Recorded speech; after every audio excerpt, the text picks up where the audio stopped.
O presidente Lula afirmou nesta terça-feira, durante a cúpula virtual do BRICS, que a guerra entre Israel e o Hamas é uma catástrofe humanitária e que o conflito foi motivado por anos de injustiça contra o povo palestino. Não podemos esquecer que a guerra atual também decorre de décadas de frustração e injustiça representada pela ausência de um lar seguro para o povo palestino. É fundamental acompanhar com atenção a situação na Cisjordânia, onde os assentamentos ilegais israelenses continuam a ameaçar a viabilidade de um Estado palestino. O reconhecimento de um Estado palestino viável, vivendo lado a lado com Israel, com fronteiras seguras e mutuamente reconhecidas, é a única solução possível. Professor Cléber Vasconcelos, essa fala do presidente Lula dificulta a relação diplomática com Israel. Muito boa noite. Boa noite, Leandro. Boa noite, Zé Eduardo. É um prazer estar aqui novamente. Olha, antes de mais nada, é preciso contextualizar toda essa questão que envolve não só a guerra, mas o conflito lá em Israel e na Palestina. Então, se me permite, eu vou contextualizar num esboço histórico pequeno a questão para a gente ver que a situação é um pouco maior. Bom, tudo começa em Abraão. Abraão teve 2 filhos, Isaque e Ismael. Ismael foi um filho que ele teve em decorrência de um relacionamento extraconjugal com uma serva egípcia. Aí deu a linhagem muçulmana. Por outro lado, teve Isaque, que foi com a sua esposa Sara, a linhagem judaica. A partir daí, houve um conflito entre esses 2 povos que ensejaram a seguinte questão: quem seria o povo escolhido? A partir daí, começou um grande conflito religioso, de um lado muçulmano e de outro lado judaico. Portanto, veja que a questão da ocupação territorial na Palestina, em Israel, tem uma conotação também religiosa. É bom que se diga que a religião judaica ela é messiânica. O que é uma religião messiânica? É uma religião que advém da ascendência para a descendência. Só é, em regra, judaico, aquele que deriva de uma ascendência judaica, em regra. E a religião muçulmana é uma religião missionária, onde se conquista o indivíduo como simpatizante dessa religião, independentemente da sua ascendência. Por essa razão, houve um conflito também do ponto de vista populacional, porque os filhos da origem judaica, todos judeus, se proclamavam o povo escolhido, e também a questão do povo muçulmano, advindo aqui de Ismael, se achava o povo escolhido, habitante daquele território. Nessa ocupação toda, nessa questão histórica toda, nós tivemos conflitos onde o povo israelense foi expulso da sua região.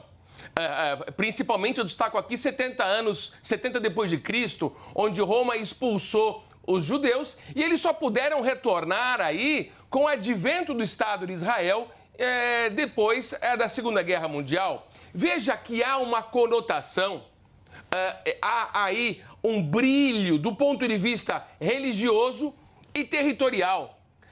O presidente da República, nesse comentário, ele só circunscreve o fato do ponto de vista da ocupação judaica dentro do pós-guerra. É importante que nós caracterizemos aqui que esse conflito deve ser resolvido privilegiando as 2 posições: Israel, os judeus, e também o povo palestino. Olha, e é bom frisar aqui para todos nós que nós temos árabes judeus também, para não fazer nenhuma discriminação em relação a essa situação. Então, a visão da questão, a visão do problema, não é só da guerra que acontece agora, mas do conflito que já vem de muitos anos entre 2 povos distintos, dentro de uma disputa religiosa e também territorial. Zé Eduardo, essa fala prejudica a relação diplomática brasileira, a fala do presidente Lula? Muito boa noite. Bom, Boa noite, Leandro. Boa noite, Cleber. Mais uma vez um privilégio estar com você. E eu tenho muita concordância com a fala do Cleber, porque eu tenho visto muitas análises que me dão a impressão que esse conflito começou agora, com o ataque do Hamas a Israel. Isso não é verdade. Há todo um passado. E eu poderia até, a partir da análise que o Cleber faz, apontar 3 situações. Causas remotas, que são essas que o Cleber apontou, que vêm da história, que vêm do período anterior a Cristo, toda aquela situação que ele descreveu magistralmente. Depois, nós podemos falar em causas mediatas, que são aquelas que surgem a partir da implantação do Estado de Israel, no momento histórico em que, corretamente, se decide dar um Estado a um povo que não tinha Estado, que era o povo judeu, que sofreu muito na Segunda Guerra. Então, vamos dar um Estado para quem não tinha Estado. Só que, ao se fazer isso, se trouxe o problema do retorno à disputa pela terra religiosa, etc. Quer dizer, não se teve lá muita habilidade para contornar a situação. E, a partir daí, surgem as causas mediatas da disputa. Não é? Em que Israel, tendo um Estado que fica muito fortalecido, gradativamente passa a ter uma tendência mais pujante, vencendo guerras, vencendo situações e se agravando. E a causa imediata foi esse último ataque do Hamas. Eu não posso olhar de uma maneira para os fenômenos sem explicá-los, sem imergi-los na história. Né? Acho que posturas como a do Hamas, por exemplo, que foi uma postura extremista, terrorista, não contribuem com a causa palestina em absolutamente nada, a meu ver, é minha opinião pessoal, e mais, agrava a situação.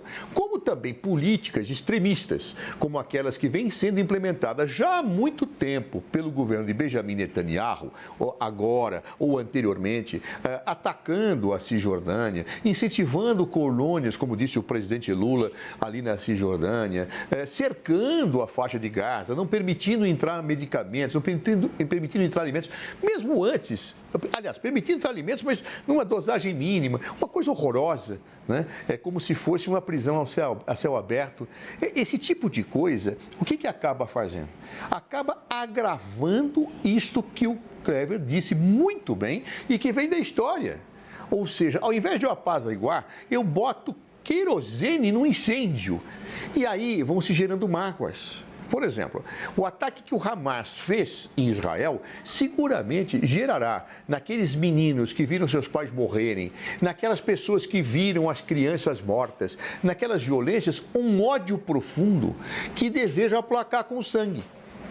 Da mesma forma, o que está acontecendo hoje na faixa de Gaza, que é um verdadeiro horror, em que crianças estão morrendo de forma absurda, gerará nas crianças um ódio pelo povo judeu. Ou seja, ou nós temos uma postura de entender esse processo na história, sem dizer que um lado é bom, o outro lado é mau, sem posições maniqueístas, extremistas, ou isso nós estamos apenas ajudando a uma situação que é absolutamente não humanitária, como disse o presidente Lula. Nós precisamos ter um Estado de Israel forte, que viva em paz, e um Estado palestino que viva em paz. Construir isso nesse contexto não é simples, porque temos extremismos dos dois lados. E a flor da pele faz com que se responda com violência, e a violência não resolve este problema para a história. Eu hoje mesmo li uma reportagem muito triste na Folha de São Paulo, mas muito triste mesmo, né? De um menino que é acompanhado pela reportagem, vendo que toda a sua família foi morta num ataque que Israel fez na faixa de Gaza. E o menino, ele chorava e dizia: eu quero ver minha irmãzinha. E a irmãzinha pequena falou: minha mãe ficou tão feliz quando viu a irmãzinha, só sobrou ele e o irmão. Foram 8 de uma família que foram mortos no bombardeio de um prédio. Para que isto? Claro. Da mesma forma, para que o ataque do Hamas? Então, esse tipo de situação em que eu assumo um lado, como se a causa da guerra tivesse começado ontem, no ataque do Hamas, ela é uma percepção equivocada da história, ela é distorcida, ela serve a maniqueísmos, ela serve a dogmatismos e só incentiva o ódio de lado a lado. Aí vai se dizer: não, o Hamas tinha direito de atacar porque estava violando. Não, o Israel tinha direito de... Não é por aí que se resolve. Nós precisamos ter uma visão ampla, humanista e pacificar as coisas. E para isso precisamos olhar a história como ela é, sem fanatismo e sem tentarmos ideologizar uma disputa que é histórica. Zé, como o Brasil pode atuar para retirar os brasileiros que querem deixar a faixa de Gaza? Como ele está fazendo, ou seja, eu não posso aceitar, em hipótese nenhuma, que o governo de Israel ele tome posições para liberar pessoas a partir daquilo que seus governos pensam ou deixam de pensar. Isso é inaceitável do ponto de vista internacional. Claro, os governos têm direito a tomar suas posições e as pessoas que lá estão, independentemente da sua nacionalidade, têm que ser repatriadas, serem colocadas no seu país. Então, portanto, eu não acredito nessa atrocidade que muitos falam, que o governo brasileiro fala A, B, C ou D, então vai ter retaliações do governo de Israel. Isto é, a meu ver, de um arbítrio que é inaceitável do ponto de vista humano, do ponto de vista das regras internacionais, inclusive das próprias regras do direito de guerra. Vamos lembrar que até na guerra existem regras que devem ser seguidas, inclusive comportamentos éticos, que infelizmente nós vemos que estão sendo desrespeitados brutalmente naquilo que hoje está acontecendo no Oriente Médio. Ou seja, se por um lado o Hamas, repito, não poderia ter feito o que fez, de outro lado Israel não poderia, para tentar atingir o Hamas, matar a população da forma que está matando crianças do jeito que está matando. Isso não é possível, isso a meu ver não é correto, não é humano. E acho que a primeira coisa que nós teríamos que fazer, e agora eu falo de opinião pública, não de governos, o governo brasileiro está fazendo aquilo que pode fazer para tentar soltar os brasileiros. Mas aquilo que nós, como opinião pública, temos que fazer, fazer o que fez o Kleber, olhar a história. Entender a história. Não dizer que um lado é bandido, o outro é mocinho. Há erros de lado a lado, há acertos de lado a lado, as pessoas são humanas e reagem emocionalmente a situações que, às vezes, acabam só agravando a violência. Claro, isso nós temos que ter muita clareza nesta hora, ou seja, não nos cabe incentivar a opinião pública a posições extremadas. Nós que temos um papel, inclusive perante aos órgãos de informação, temos que colocar a reflexão, não o ódio. Chega de intolerância, chega de ódio, chega de acusar apenas um lado. Eu acho que isso não leva a nada, isso não constrói, isso não é civilizatório. E, portanto, a posição que o Brasil teve desde o início, propondo quando presidia o Conselho de Segurança, propondo aquele cessar-fogo que, lamentavelmente, foi rejeitado pelos Estados Unidos da América e que agora começa já um pouco preocupado com a opinião pública dos Estados Unidos a dar uma retrocedida, porque realmente a situação que acontece na faixa de Gaza hoje é inaceitável. O que você vê de crianças morrendo, de inocentes morrendo, nada justifica, nada, absolutamente nada justifica. É perfeitamente possível que a resposta de autodefesa de Israel fosse dada em outros termos, não precisava ser daquela forma, como o Hamas jamais poderia ter feito aquilo também. Então, ou seja, a insanidade, ela não pode prevalecer numa hora como essa. Isso é um dever que nós, como pessoas que têm um espaço privilegiado nos órgãos de comunicação, temos que ter. Pedido àqueles que estão simplesmente tendo um lado e que agem de uma forma epidérmica diante de uma crise como essa, se contenham, pensem, reflitam, vejam no outro seres humanos e não pura e simplesmente pessoas que sejam exterminadas. Eu acho que a cultura árabe tem que ser respeitada, como a cultura judaica tem que ser respeitada. As duas religiões têm que ser respeitadas. Todos podem ter o direito a acreditar no que quiserem e precisam, portanto, conviver em paz. Para isso, nós precisamos ajudar, não incendiando as opiniões acerca disso, não tratando alguns como vilões que merecem ser massacrados e que outros são santos, mas tratando a realidade como ela é, dentro da história, como fez o professor Kleber. Professor Kleber, como o governo pode atuar para retirar os brasileiros na faixa de Gaza? Perfeito, Leandro. Antes de responder a sua pergunta, eu só vou fazer aqui um complemento ao que o Zé Eduardo falou aqui, do proselitismo, não é? A ação, a argumentação na medida para você retirar uma determinada vantagem do conflito. Parece, eu tenho visto por aí afora, que parece que as pessoas abraçam uma causa ou outra causa, tendo em vista os interesses ideológicos internos. Parece que nós estamos trazendo o conflito Israel-Palestina para patrocinar os nossos próprios interesses políticos, partidários, ideológicos, comerciais, enfim, em prol de algo que não tem o absoluto sentido quando você não enxerga de maneira global, histórica, racional, com equidade, a situação que ocorre lá no Oriente Médio. Então, só completando aqui o que o meu amigo Zé Eduardo traz para reflexão com muita sabedoria. Agora, como que o governo brasileiro pode atuar para retirar as pessoas da faixa de Gaza. Vamos trazer aqui a memória, já que falamos de história um pouquinho, de Oswaldo Aranha.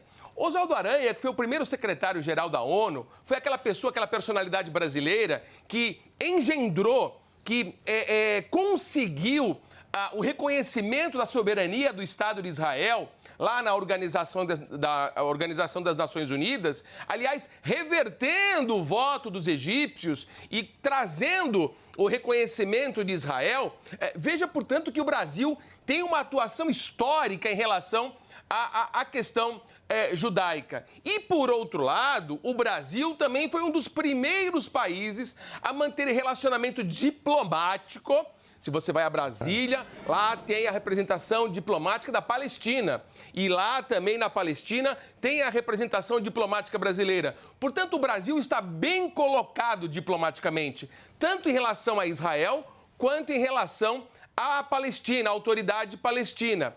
Com base nessa argumentação, o Brasil já tem todos os subsídios para poder conversar com os lados, seja com a Palestina, seja com Israel, no sentido de viabilizar a saída dos brasileiros que estão na faixa de Gaza. É só ligar a televisão e você vê as reportagens aqui da CNN, o estado deplorável que está aquela faixa de Gaza. Me parece que nós não teremos nem condição de residir mais naquela localidade. O Brasil precisa atuar tanto com a autoridade palestina, trazer essa argumentação histórica da diplomacia brasileira, que é um exemplo para o mundo, e também falando com o Estado de Israel, porque os israelenses também têm influência na entrada e saída da faixa de Gaza. E nós temos um grande representante diplomático lá no Egito. Se eu não estou enganado, o embaixador do Brasil no Egito, inclusive, já foi ministro das Relações Exteriores, não me lembro o nome dele agora, mas nós temos uma representação diplomática de peso no Egito também. Então, Egito, Israel e a Palestina são bem próximos da diplomacia brasileira. Nós temos todas as condições de fazê-lo. E olha, tem muito país cobrando passagem das pessoas para saírem da faixa de Gaza. As pessoas pagam suas passagens de volta. O Brasil está fazendo um trabalho humanitário extremamente valoroso, porque tem dirigido a FAB no sentido de trazer os brasileiros sem custo, acolhendo essas pessoas, mantendo a tradição desse país americano, que é o Brasil, de acolhimento, valorização do princípio da dignidade da pessoa humana e, na sua mais alta diplomacia, característica histórica do Brasil. Portanto, nós temos todos os elementos para resolver o problema. Basta essa negociação. Eu sei que é difícil. Veja que na Organização das Nações Unidas, quando o Brasil presidiu o Conselho de Segurança, foi muito difícil realizar um acordo naquela oportunidade dentro da presidência transitória. Depois saíram outros acordos, mas é fácil fazer diplomacia nas Nações Unidas, em Nova York, no ar-condicionado, nos gabinetes. O difícil é você negociar lá com a autoridade palestina, lá com Israel e facilitar a logística de transporte para os brasileiros via a Península do Sinai e até o Cairo.